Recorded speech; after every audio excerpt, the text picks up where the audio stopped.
Se o Brasil precisar do Meirelles de novo, o Meirelles estaria disponível e o que te motiva, né, daqui por diante, em termos de contribuir para o país? Olha, eu devo dizer o seguinte, vamos separar duas coisas, tá certo? Aceitar um cargo público, exercer um cargo público e contribuir com o país. Aqui nós estamos contribuindo com o país. Uhum. Tá? Contribuir com o país eu vou estar fazendo sempre, de uma forma ou de outra.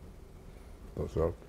Foi essa a minha opção quando eu deixei a presidência de um grande banco internacional e tínhamos acabado de fazer um processo de fusão importante. Eu tinha diversas outras oportunidades lá, inclusive continuar, mas oportunidades grandes lá no mercado financeiro internacional.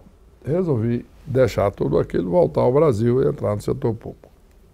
Inclusive lá em Nova York e em Boston, eles me perguntam, me observavam mais do que perguntar. Doido. Vai sair daqui, onde é que você está? No top, e vai lá enfrentar o encrenca. Tá certo. Falei, não, eu acho que está na hora de voltar ao meu país e colaborar e procurar fazer. E foi um sucesso. Aí depois disso eles me convidaram lá várias vezes para fazer palestra de sucesso. Tudo bem. Agora, vou contar uma história de 2002, exatamente quando eu fui nomeado presidente do Banco Central, anunciado no final do ano, mas antes disso, em julho de 2002, quem responde a sua pergunta? Porque é a minha abordagem. Em julho de 2002 eu fui procurado por um emissário do Lula, que é hoje ainda uma figura importantíssima dentro da campanha, etc. Ocupava na época, ocupa hoje a mesma posição. Então, ele me procurou e disse, Meirelles, é o seguinte, o presidente Lula está pensando em te convidar para ser presidente do Banco Central. Então, caso ele ganhe, ele pode fazer isso. Eu era candidato, na época, pelo PSDB para o parlamento. Você abandona a sua candidatura, sai do PSDB e fica aguardando. Tá certo? Eu respondi para ele, olha, eu não tomo decisão por hipótese. Isto é, a hipótese do Lula ganhar, porque eu acho bastante provável, vai ganhar, mas a hipótese dele me convidar, a hipótese não sei o quê, eu tomar uma decisão agora baseada numa hipótese. Eu nunca fiz isso na minha vida profissional, não vou continuar agora.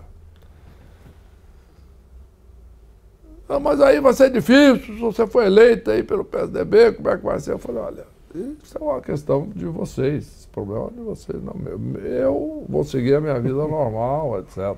Se vocês quiserem conversar depois, vamos conversar. Se não, também tá bom. Continuei, fui candidato, fui eleito, muito bem, estava preparado lá para assumir, tinha ido, inclusive, aí fui a Washington negociar empréstimos para o Brasil no Banco Mundial, já era a minha nova capacidade, parlamentar eleito, etc. Quando eu estava voltando, eu recebi uma ligação da mesma pessoa, eu estava em Nova York. Meirelles, onde é que você está?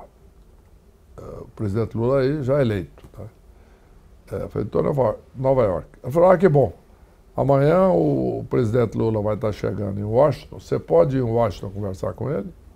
Perfeitamente. Vou lá, não tem problema nenhum. Fui a Washington, sentamos lá na casa da residência lá do embaixador brasileiro.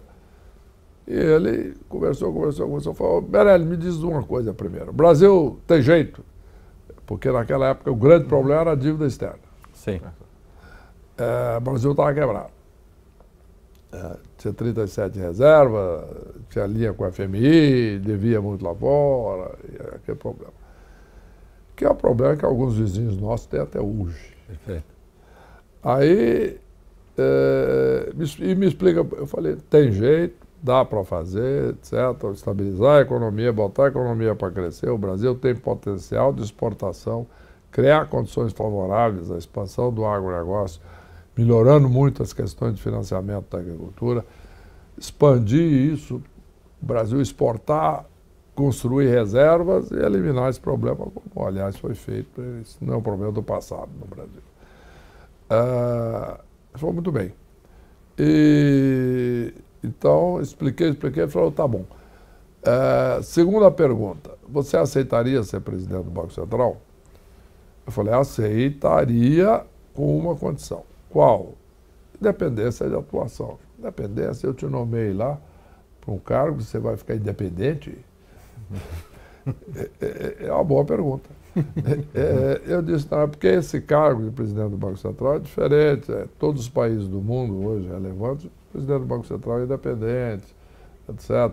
Da mesma maneira que no Brasil, o ministro Supremo é independente, o ministro do Tribunal Superior de Justiça é independente, o ministro do Tribunal de Contas da União é independente. Então é normal que muitos cargos sejam independentes, apesar de serem nomeados, ou, aliás, devem ser nomeados pelo presidente da República. Mas depois, independência, ele entendeu, concordou, e a partir daí fomos para o governo e funcionou tudo muito bem. Foi uma experiência muito gratificante. O Brasil mudou, né? Criou 11 milhões de empregos. 40 milhões de brasileiros saíram da miséria absoluta, que é uma coisa impressionante. E é uma coisa muito gratificante, eu encontrando pessoas, restaurante, avião, para todo lado, na rua, aqui, você parava com um filho adolescente ou já rapaz do lado, dizendo, meu filho, eu quero aqui que você conheça o homem que viabilizou, que tornou possível que você conseguisse estudo, tudo que você conseguiu agora, e oportunidade de emprego, seja lá o que for. Então, realmente, é esse o quadro. Agora, voltando à sua pergunta, é muito gratificante. Agora, eu não decido por hipótese, como naquela época. Eu fui lá, conversei com ele, olho no olho, tem um convite? Tem. Quais são as condições? Isso é muito importante, porque eu já fui convidado para cargos muito relevantes e que eu disse não, dependendo das condições.